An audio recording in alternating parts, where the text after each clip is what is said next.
Well, money makes the world go round. We use it every day. We desire it and often can never have enough of it. But what moves the rand? Why is it important if our currency is weak or strong? And how does it affect you? Having lots of these in your pocket or bank account can make you feel quite rich. But every year it seems that this buys less goods and services. Why is this? We've battled with inflation. We've seen inflation rise above, the 6% upper end of the Reserve Bank's target. Okay, inflation is a killer in the long term, and we know that it impacts on the value of money. But if you watch market reports, financial journalists and traders will tell you that the rand is weak or strong. How do they determine that?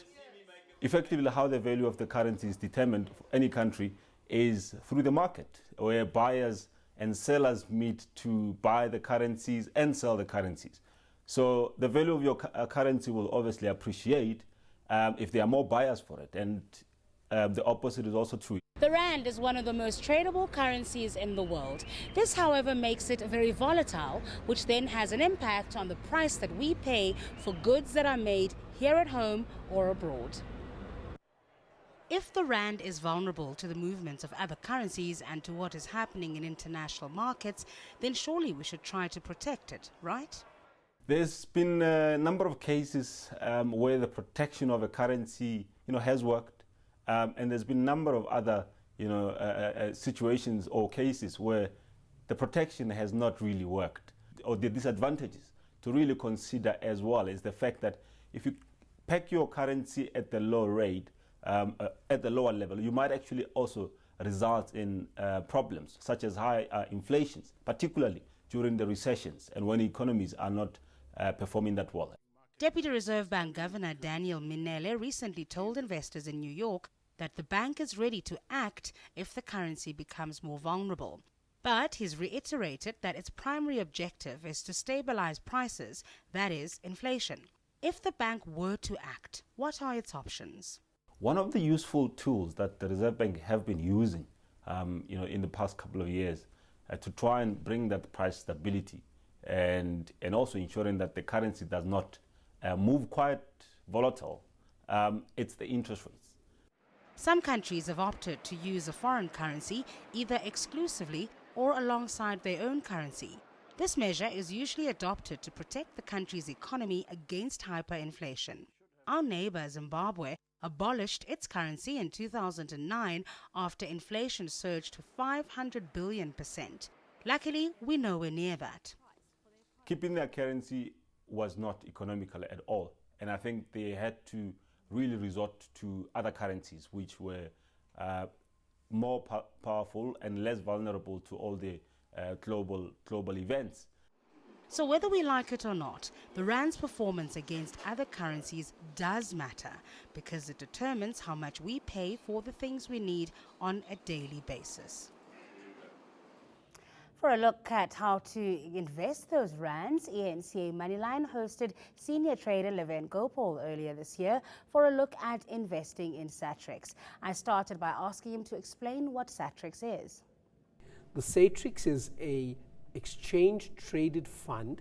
This has been available since the year 2000. It's very easy to understand. Satrix is a collection of the top 40 shares. In this, you'll find companies that the South African public are well aware of. Yeah. Big brand businesses, they include the likes of Pick n Pay or Woolies. They would include big banks like Standard Bank and Nedbank, large mining houses like Billiton, etc. What's very, very appealing about Satrix is one doesn't have to be a financial genius to try and be a part of the JSE like most or of investing. So for all of us that want to be in the exchange, that don't have all of the knowledge or are unable to research it, and most importantly, don't have millions to get involved, this is a convenient way. It's designed so that it will always reflect the best 40 businesses on the JSE. That are listed on our stock exchange. So before we get into Satrix itself, what makes it popular and how people can get in, there are over 60 listed exchange traded products on the JSE. What makes Satrix different? So there's a number of exchange traded products, all of which have a different slant. Some of them are very specialized, or they would look at certain subsectors. They may follow, for example, financial shares, they may follow property shares, etc. All of them do have certain appeal, but for a novice investor, for a first-time investor, I would recommend something like the Satrix 40, which has got an overall composite. Okay. And the interesting point here is, when the top 40, the recent constituency was put together in the year 2000, the value was in and around 10,000 points. As we know more recently, it was hovering close to the 50,000 level. Put differently, a 10 Rand invested 14 years ago would be worth 50 Rand. Wow. Today. All right, so ease of getting in and the costs, what are we talking about? So Satrix is available as an online product from the Satrix website. Your stockbroker or financial advisor can get you involved. The charges are very slight. You'll find that it'll be under 1% to get involved in terms of charges, that is your entry charges. And in terms of the amount that you outlay, you can get started for a couple of £100. So for example, 500 Rand a month would buy you a few Satrix units, and you'll be able to build that up in your Satrix account with your broker or Satrix itself. And if you decide that it's not in your budget, you can freeze that account and you continue to own this. Yeah. So while you have money, so you can do it in two ways. You could put in a lump sum. Correct. Or you could have this monthly debit order coming. Correct. The lump sum, you'd require more than 1,000 Rand outlay, and then for a debit order, you'd be able to get involved for a couple of £100.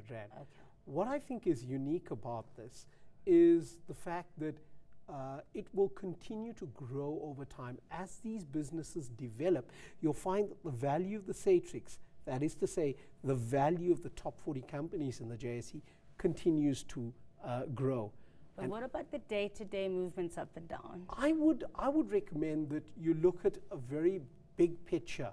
You take a view that you're investing in the top 40 businesses, and that you're not going to be concerned by daily fluctuations or market corrections. I'd also like to suggest that of the few thousand unit trusts that are available in South Africa, many of them look at the top 40 as the benchmark. They try and do better than that. And many also end up failing. So there's only a handful of money managers that actually beat the top 40. So you're buying the winner. You're buying the benchmark. But this is a long-term investment. This is not for, I want to buy a car in a year or 6 months or something like that. How would you define long-term? So this isn't an investment where you're going to necessarily double your money in a short space of time. It's not a speculative investment. This is, in its best description, a long-term allocation. So you would look at this between 5 and 7 years. And I wouldn't recommend that you try and time the market. Just put in monthly outlays if you can. Our daily question and answer feature is up next. Don't go away.